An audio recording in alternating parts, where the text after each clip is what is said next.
Et ce matin, Mathieu Serron est avec nous, trader et fondateur de Galileo Trading. Bonjour Mathieu. Bonjour à tous.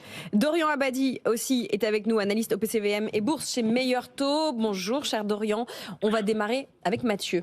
Pour vous qui nous suivez en écran, Mathieu, vous êtes avec nous visuellement. On fait le point avec vous sur cette journée, dernière journée de la semaine, qui démarre dans le rouge. L'élection américaine est loin derrière nous. Les bourses européennes regardent ce qui se passe un peu du côté de la Chine. Qu'est-ce que vous surveillez de votre côté ?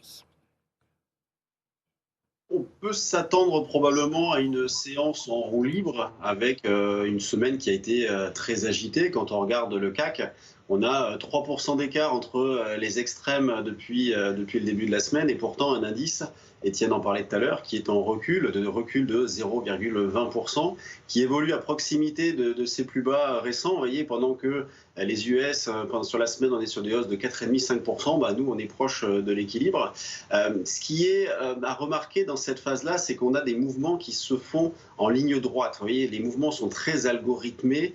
On est vraiment dans une phase de tout ou rien. On l'a vu notamment lors de la folle séance de mercredi, mais on l'a également vu hier. Alors moins sur le CAC, mais davantage sur le DAX, qui a connu une ascension assez impressionnante durant toute la séance. Donc on est vraiment dans une phase très algorithmée, avec des volumes qui ne sont pas très importants.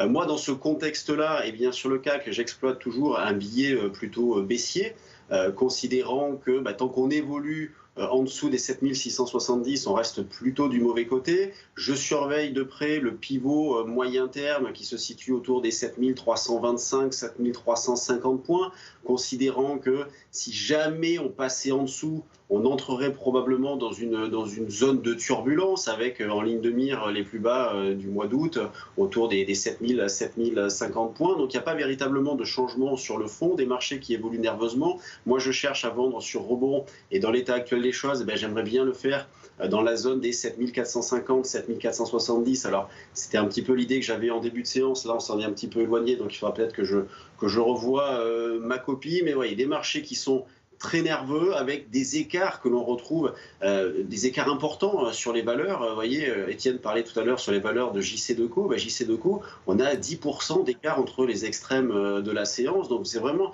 de la nervosité qui est très forte sur les marchés, un biais baissier. Vous voyez, le biais baissier que l'on a sur le CAC, on le retrouve nulle part ailleurs. Vous voyez, parce que pendant ce temps-là, le DAX lui est haussier. Les US, n'en parlons pas. Donc c'est un petit peu le vilain petit canard, le CAC 40, mais ça fait un petit moment que ça dure. Donc c'est vraiment 7670 qu'il faut surveiller pour envisager une reprise un petit peu plus solide. Et moi, dans ce contexte-là, j'accumule des écarts plutôt vendeurs. Lorsqu'on s'approche de la zone des 7325, 7350, je liquide et éventuellement j'achète quelques calls pour jouer un éventuel rebond, dans la mesure où la volatilité qui était assez tendue en début de semaine s'est considérablement détendue. On avait un VIX qui était autour des 22-23 en début de semaine, désormais on est autour des 15. Et oui, il est bien redescendu, cet indicateur de la volatilité du marché financier américain. Merci Mathieu. Dorian Abadi de chez Meilleur Taux. Comment vous rebondissez sur ce que nous dit Mathieu et qu'est-ce que vous envisagez de particulier dans notre journée, dans la journée qui a déjà bien démarré puisqu'il est 10h13? Bonjour Lorraine, bonjour à tous. Effectivement, on est sur une séance calme pour cette fin de semaine, puisque le CAC perd aux alentours de 0,35, 0,40% dans les premiers échanges autour des 7400, 7390 points. Alors, sur la semaine, en fait, il est surtout en petite baisse de 0,25%, pratiquement à l'équilibre, malgré la forte volatilité que l'on a connue, en particulier mercredi lors de l'élection de Donald Trump, et malgré aussi l'euphorie totale dont vous parliez sur Wall Street, parce qu'on a certains grands indices américains qui sont au-delà des 4, voire des 5% de hausse et surtout qui atteignent de nouveaux records historiques. Alors, si on prend un petit peu de hauteur sur le CAC, en réalité, depuis le début de l'année, on est aux alentours de 2% de perte en dehors des dividendes. Donc, pour les prochaines séances, sur les niveaux actuels, en fait, il y a plusieurs zones que l'on surveille chez Meilleur Taux Placement. D'abord, les objectifs des 7465 et des 7550 par extension pour les acheteurs. Et au niveau des supports, très importants, ceux des 7385 et des 7320 points qui ont justement été les points bas de cette semaine assez volatile. Voilà. Très peu de nouvelles actualités en réalité sont attendues aujourd'hui, d'autant que la saison de publication des résultats d'entreprise touche à son terme.